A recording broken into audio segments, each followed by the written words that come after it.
जय हिंद फ्रेंड्स। देखिए टॉपिक चल रहा है हमारा एवरेज, राइट। हम सी सेट कर रहे हैं। ओके, आपके सामने क्वेश्चन है, एक छात्रावास में कुल 320 छात्र रहते हैं। यदि 10 छात्र छात्रावास छोड़ दें तो मेस का जो खर्च है वो 58 रुपीज़ प्रतिदिन कम हो जाता है, लेकिन प्रति छात्र खर्च जो है 0.20 रुपीज़ से बढ़ जाता है। तो मेस का प्रारंभिक खर्च प्रतिदिन क्या था, ये आपसे क्वेश्चन पूछा जा रहा है। तो देखिए इस क्वेश्चन को कैसे करते हैं। ठीक है, देखिए मान लेते हैं, माना मेस का प्रतिदिन प्रति छात्र जो खर्च था वो मतलब छात्र का प्रारंभिक खर्च क्या था। माना मेस का प्रतिदिन प्रति छात्र प्रारंभिक खर्च x रुपीज़ था। ठीक है, मान लेते हैं x रुपीज़ था। ओके, तो कुल प्रारंभिक खर्च कितना हो जाएगा, कुल प्रारंभिक खर्च कितना हो जाएगा। 320 छात्र रहते थे। ठीक है, माना मैं इसका प्रतिदिन प्रति छात्र खर्च, अगर देखो एक छात्र अगर x रुपीज़ खर्च करता है तो 320 छात्र हैं, तो कुल प्रारंभिक खर्च कितना हो जाएगा, 320 x हो जाएगा। राइट, आया समझ में। एक छात्र x रुपीज़ खर्च करता है प्रतिदिन, प्रति छात्र x रुपीज़ खर्चा है, तो 320 छात्र थे तो खर्चा कितना हो जाएगा, 320 हो जाएगा, 320 x। अब हम क्वेश्चन के अकॉर्डिंग कर लेते हैं। ठीक है, देखिए क्या बोल रहे हैं,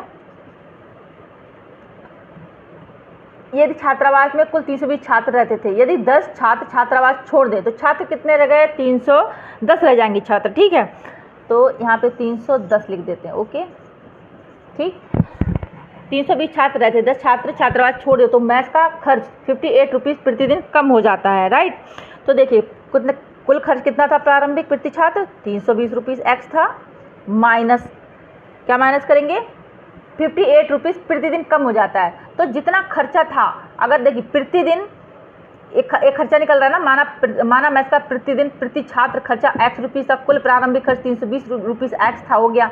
तो अगर 58 रुपीज़ प्रतिदिन कम हो जाता तो 320 x में से 58 रुपीज़ घटा देंगे, इतना खर्च प्रतिदिन कम हो जाता है। ठीक है, ये भी हमारा जो प्रतिदिन का ही खर्च हमने कैलकुलेशन निकाली है, ये हमने प्रतिदिन के हिसाब से निकाली। 320 रुपीज़ x प्रतिदिन प्रति छात्र का खर्चा ये है। ठीक है, x रुपये जो था, तो 320 छात्र हैं तो 320 छात्र x हो जाएगा ये। ठीक है, तो माइनस 58 रुपीज़ क्यों माइनस किया है, क्योंकि ये खर्च इतना कम हो जाता है, प्रतिदिन इतना खर्चा कम हो जाता है, तो 58 रुपीज़ हमने 320 x में से माइनस कर दिया। ओके, आप समझ में आया।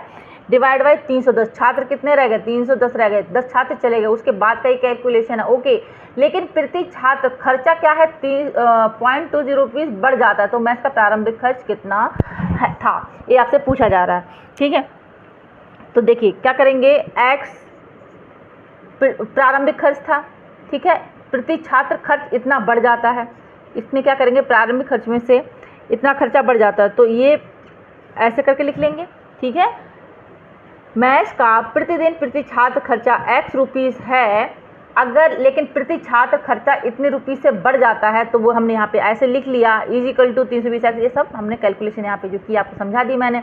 और ठीक है, प्रति छात्र खर्च 0.20 रुपीज़ से बढ़ जाता है, वो हमने यहाँ पे लिख दी। x क्या था, प्रतिदिन प्रति छात्र खर्चा था, उसमें से बढ़ कितना गया, 0.20 रुपीज़ प्रति छात्र खर्चा बढ़ गया। ठीक है, तो हमने यहाँ पे लिख दिया। तो अब इसे कैलकुलेट कर लेंगे। ओके, देखिए क्रॉस मल्टीप्लिकेशन कर लेंगे, 310 x आ जाएगा, प्लस 310 की गुणा 0.20 में करेंगे तो आपका आएगा ये 62। Okay, equal to 320 x minus 58। Okay, 310 320 एक तरफ ले लेंगे तो आपका ये 10x आ जाएगा। ओके, 10x इजिकल टू कितना हो जाएगा, 62 इधर जाएगा या 58 इधर जाएगा, इस तरह से कैसे कैलकुलेशन आप कर सकते हैं। ठीक है, माइनस का ध्यान रखना पड़ेगा। देखिए मैं करके दिखा देती हूँ आपको बहुत, ताकि कुछ भी कन्फ्यूजन ना हो। 3x माइनस 320 हो गया, इजिकल टू माइनस का 58, ये भी इधर जाके माइनस का हो जाएगा, 62 इधर जाएगा बराबर के इधर, तो माइनस का हो जाएगा। राइट, 310 में 320 में से 310 x गया तो कितना बचा, 10x बचा, वो भी किसके, माइनस के बचेंगे। ओके, यहाँ भी बड़ा चिन्ह है माइनस का, तो माइनस ही लगेगा, लेकिन माइनस माइनस प्लस होते हैं, तो ये प्लस हो जाएगा। 8 और 2 10, ठीक है, 1 6 7 8 9 10 11 12, 120 आया। माइनस से माइनस कैंसिल हो गया, तो x इक्वल टू कितना आया, 12 आ गया। ठीक है, x बराबर कितना आया आपका, 12 आ गया। तो कुल प्रारंभिक खर्च कैसे निकलेगा, कुल प्रारंभिक खर्च कैसे निकलेगा, यहाँ पे देखते हैं कितना था, 320 छात्र थे। ठीक है, 320 छात्र थे। कुल प्रारंभिक खर्च यहाँ पे 300, कुल प्रारंभिक खर्च ये दे रखा है ना 320x। अगर हम 320 में से यहाँ पे अगर ऐसे करें 320, देखिए 320 इंटू एक्स कितना आया, 12 आया है। अगर हम 320 गुणा 12 में कर देते हैं तो हमारा आंसर आएगा 3840। 3840 आपका आंसर आएगा। यही आपका कुल प्रारंभिक खर्च हो जाएगा, 3840 रुपीज़ आपका ये प्रारंभिक खर्च हो जाएगा। ओके, ठीक है। नहीं समझ में आता है तो कमेंट सेक्शन में बताइएगा। नेक्स्ट क्वेश्चन देखते हैं। ठीक है, देखिए अब व्हाइट बोर्ड आपको सही से दिख रहा होगा। ठीक है, ठीक है, नेक्स्ट क्वेश्चन देखते हैं। अगर नहीं, देखिए अब व्हाइट बोर्ड आपको क्लियर दिख रहा होगा। कुछ भी नहीं समझ में आता तो आप कमेंट सेक्शन में बताइएगा। जानकारी अच्छी लगती है तो प्लीज़ चैनल को लाइक शेयर जरूर करें। नेक्स्ट क्वेश्चन देखते हैं।